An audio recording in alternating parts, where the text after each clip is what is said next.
अस्सलाम वालेकुम, मैं हूं शाहजेब खानजादा। एक तरफ आज सुप्रीम कोर्ट में अहम समाअत हुई है और कौमी असम्बली का अहम इजलास हुआ है और दूसरी तरफ सेनेट में हुकूमत और तहरीक इंसाफ की कमेटियों के मुज़ाकरात भी हुए हैं। सुप्रीम कोर्ट और कौमी असम्बली की कार्रवाइयों का अहवाल भी आपके सामने रखेंगे, लेकिन पहले हुकूमत और तहरीक इंसाफ के मुज़ाकरात की बात करते हैं, जिनमें हुकूमत की तरफ से इसाक डार, साद रफीक, आजम नज़ीर तारड़, यूसुफ रज़ा गिलानी, नवीद कमर और किश्वर ज़हरा शरीक हुए, जबकि तहरीक इंसाफ की तरफ से शाह महमूद कुरैशी, फवाद चौधरी और अली जफर मुज़ाकरात में शरीक हुए। चेयरमैन सेनेट सादिक संजरानी की सहूलतकारी से होने वाले ये मुज़ाकरात सेनेट के कमेटी रूम में हुए, जिसका पहला राउंड आज मुकम्मल हो गया है और अगला मरहला कल दिन 3 बजे होगा। आज की नशिस्त के बाद हुकूमती मुज़ाकराती टीम के अरकान यूसुफ गिलानी और इसाक डार ने मीडिया से मुख्तसर बात करते हुए कहा कि हमारी कोई डिमांड नहीं है, तहरीक इंसाफ की जो डिमांड्स होंगी वो कल हमारे सामने रखेंगे। हमारी तो कोई डिमांड नहीं है, उनकी तरफ से जो डिमांड होंगी वो हमारे सामने रखेंगे कल 3 बजे और उसके बाद हम अपनी पार्टीज के साथ बात करके, चूंकि हमारे जमातें बहुत ज़्यादा हैं, कोलिशन गवर्नमेंट है हमारी, और हम तमाम पॉलिटिकल पार्टीज को ऑन बोर्ड करके जो उनकी डिमांड होगी सामने रखते हैं। असूलन कि हमें आइन के अंदर रह के मामलात को हैंडल करना है और रियासत और अवाम के मुफादात को हमने मद्देनजर रख के सारा मामला जो है करना है। तहरीक इंसाफ के रहनुमा शाह महमूद कुरैशी ने कहा कि इमरान खान ने हमें मुकम्मल मैंडेट दिया हुआ है, मगर इत्तेहादी हुकूमत ने वक्त मांगा है, जिस पर हमने उन्हें कहा कि वो एक प्रपोजल लेकर आएँ। अगर वो आइन के मुताबिक हुआ तो इस पर खुले दिल से गुफ्तगू करेंगे। हमने वे फॉरवर्ड तलाश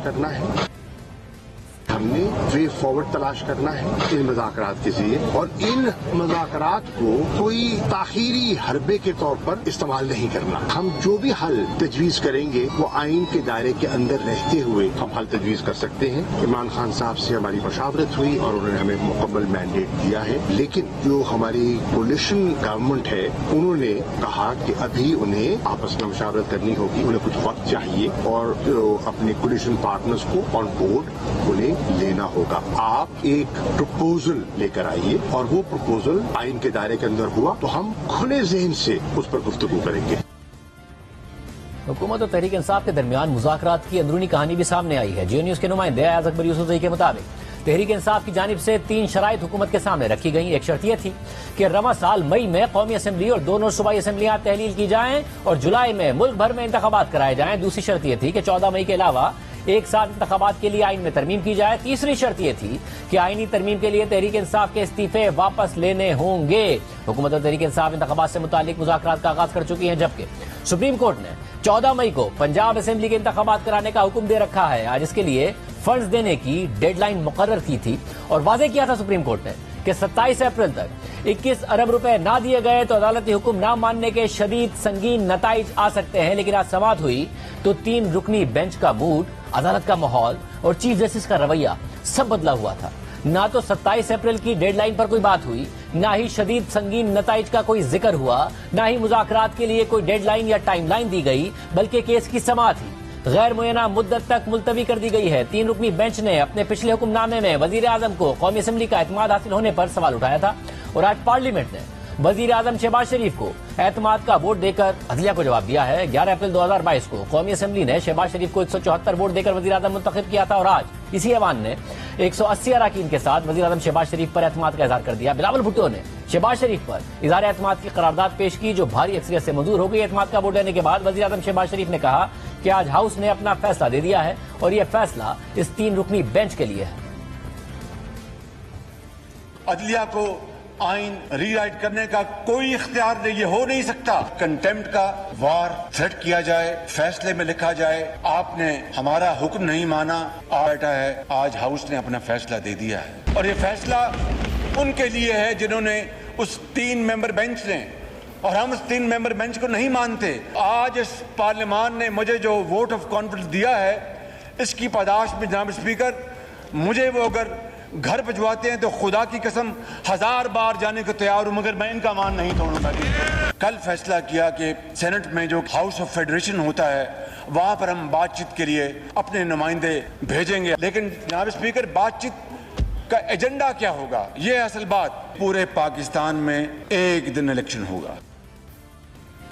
सुप्रीम कोर्ट के 3 रुकनी बेंच ने अपने 19 अप्रैल के हुक्मनामे में लिखा था कि जहां तक वफाकी हुकूमत का फंड्स के मामले को कौमी असेंबली भिजवाने का फैसला और कौमी असेंबली की तरफ से उसे मुस्तरद करने का मामला है, तो पार्लिमानी निज़ाम जमहूरियत का यह आईनी तकाजा है कि हुकूमत वक्त के पास हर वक्त कौमी असेंबली में अक्सरियत का एतमाद होना चाहिए। और इसका मतलब यह भी है कि वज़ीर आज़म के पास भी अरकान असेंबली की अक्सरियत का एतमाद होना चाहिए और हुकूमत को कौमी असेंबली में तमाम माली इक़दामात से मुताल्लिक मंजूरी लेने के काबिल होना चाहिए। जब इस मामले को इस पहलू से देखा गया तो फंड्स की मंजूरी की दरख्वास्त को मुस्तरद करने के संगीन आईनी नताइज होंगे। एक इम्कान यह है कि हुकूमत और वज़ीर आज़म कौमी असेंबली के अक्सरियती अरकान का एतमाद खो चुके हैं। अगर यह इम्कान सही पोजीशन की अक्कासी करता है तो उसके सख्त आईनी नताइज होंगे। उसी दिन यानी 19 अप्रैल की समाअत में चीफ जस्टिस उमर अता बंदियाल ने रिमार्क दिए थे कि अगर इंतखाबात के लिए फंड्स फराहम ना किए गए तो शदीद संगीन नताइज आ सकते हैं। जस्टिस मुनीब अख्तर ने अटॉर्नी जनरल से सवाल किया था कि क्या कभी सप्लीमेंट्री ग्रांट की मंजूरी लेने में हुकूमत को शिकस्त हुई? पार्लियामेंट के वज़ीर आज़म पर अदम एतमाद के भी नताइज होते हैं। वज़ीर आज़म को इंतखाबात के लिए फंड्स की मंजूरी के लिए पार्लियामेंट की अक्सरियत को एतमाद में लेना था। वज़ीर आज़म मुल्क के चीफ एग्जीक्यूटिव हैं, वज़ीर आज़म के पास असेंबली में अक्सरियत होना लाजमी है। अटॉर्नी जनरल साहिब समझने की कोशिश करें, मामला बहुत संजीदा है। और इस पर आज वज़ीर आज़म शहबाज शरीफ ने कहा कि आज हाउस ने अपना फैसला दे दिया है और यह फैसला इस 3 रुकनी बेंच के लिए है। जबकि गुज़िश्ता रोज़ कौमी असेंबली में खिताब करते हुए बिलावल भुट्टो ज़रदारी ने कहा था कि किसी भी जज को इस राय के साथ खेलने की इजाज़त नहीं है कि आपकी अक्सरियत है या नहीं है। अदम एतमाद अगर किसी के खिलाफ हुआ है तो 3 अफराद के खिलाफ हुआ है। कोई भी जज अपना बेंच पे, अपना किसी सीक्रेट फोन कॉल पे नहीं, अपना बेंच पे बैठ के अपना ऑर्डर में इस ओपिनियन के साथ खेलने का भी इजाजत नहीं है कि आपका मेजॉरिटी है या नहीं। जनाब स्पीकर, जब इस हाउस ने वो रेजोल्यूशन है या नहीं, जनाब स्पीकर, जब इस हाउस ने वो रेजोल्यूशन पास किया, हर अपॉर्चुनिटी पे अपना राय का इजहार किया। हम अपना वजीर आजम पे एतमाद का इजहार कर रहे थे, चाहे वो हमारा रेजोल्यूशन हो या वो किसी मनी बिल का रिजेक्शन हो। हम 4-3 का अक्सरियती फैसला के साथ इज़हार यकजहती कर रहे हैं। अदम एतमाद अगर किसी के खिलाफ हुआ है तो 3 साहब के खिलाफ अदम एतमाद का इज़हार किया गया है। इसके अलावा कल वफाकी काबीना ने पंजाब और खैबर पख्तूनख्वा में इंतखाबात के लिए 21 अरब रुपए जारी करने की समरी एक बार फिर पार्लियामेंट को भिजवाई थी और आज कौमी असेंबली ने एक बार फिर फंड्स जारी करने से इनकार कर दिया है। सुप्रीम कोर्ट ने हुकूमत को 21 अरब रुपए जारी करने के लिए 27 अप्रैल यानी आज की डेडलाइन दी थी, वरना संगीन नताइज की तनबीह की थी। मगर आज की समाअत में अदालत ने इस हवाले से कुछ नहीं कहा है और आज की समाअत के बाद अब तक आज का अदालती हुक्मनामा भी जारी नहीं हुआ है। आज सुप्रीम कोर्ट में चीफ जस्टिस उमर अता बंदियाल की सरबराही में जस्टिस एजाजुल हसन और जस्टिस मुनीब अख्तर पर मुश्तमिल बेंच ने समाअत की और समाअत का माहौल गुज़िश्ता दिनों की समाअतों से बिल्कुल मुख्तलिफ नजर आया।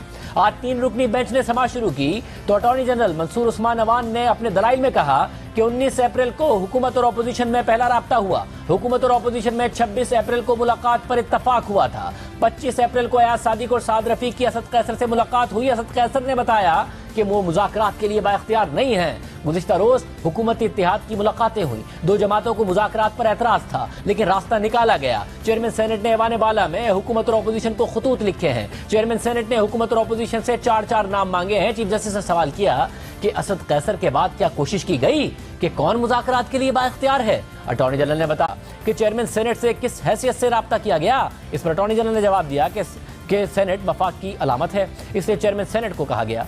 चीफ जस्टिस ने रिमार्क दिए कि 19 अप्रैल को चैम्बर में आपसे मुलाकात हुई, हमारे एक साथी की अदम दस्तियाबी के बाइस 4 बजे समाअत नहीं हुई थी। फारूक नाइक ने कहा था कि चेयरमैन सेनेट सहूलतकारी करेंगे। चेयरमैन सेनेट ना हुकूमत के नुमाइंदे हैं ना अपोजिशन के नुमाइंदे हैं। हुकूमत मुज़ाकरात में संजीदा है तो खुद इक़दाम उठाती।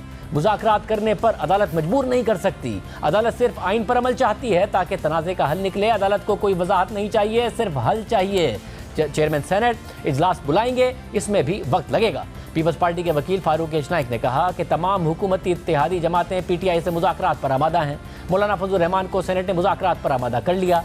सेनेट वाहिद इदारा है जहां तमाम जमातों की नुमाइंदगी मौजूद है। चेयरमैन सेनेट का किरदार सिर्फ सहूलत फराहम करना है। मुज़ाकरात सियासी जमातों और कमेटियों को ही करने हैं। सियासी इशू है, इसलिए सियासी कायदीन को ही मसला हल करने दिया जाए। सियासत का मुस्तकबिल सियासतदानों को ही तय करने दिया जाए। तो चीफ जस्टिस ने रिमार्क दिए कि हुकूमत ने नेक नियति दिखाने के लिए क्या इकदाम किए हैं। लगता है हुकूमत सिर्फ पास खेल रही है, कोई टाइमलाइन नहीं दे रहे। फारूक नाइक को भी मुज़ाकरात में रखा जाए ताकि मामला ठंडा रहे। हम ना कोई हिदायत जारी कर रहे हैं, ना कोई टाइमलाइन दे रहे हैं। अदालत मुनासिब हुक्मनामा जारी करेगी। बराए मेहरबानी आइन के लिए एक दूसरे के साथ बैठें। इसके बाद केस की समाअत गैर मुय्यना मुद्दत तक के लिए मुलतवी कर दी गई और अभी तक आज का हुक्मनामा भी नहीं आया है। सुप्रीम कोर्ट में आज समाअत के दौरान चीफ जस्टिस उमर अता बदियाल के सिवा दीगर 2 जजेस जस्टिस एजाजुल अहसन और जस्टिस मुनीब अख्तर बिल्कुल खामोश रहे। तहरीक इंसाफ के रहनुमा शाह महमूद कुरैशी ने चीफ जस्टिस को पार्लियामेंट की कार्रवाई से मुतालिक आगाह करने की कोशिश की, लेकिन चीफ जस्टिस ने कहा कि सियासी बातें छोड़ें। शाह महमूद कुरैशी ने कहा कि मैं हुकूमत से मुज़ाकरात पर अपना प्रपोजल किसी से शेयर नहीं करूंगा, ये प्रपोजल सिर्फ चीफ जस्टिस से शेयर करना चाहता हूं। लेकिन चीफ जस्टिस ने शाह महमूद कुरैशी का प्रपोजल सुनने से इनकार कर दिया।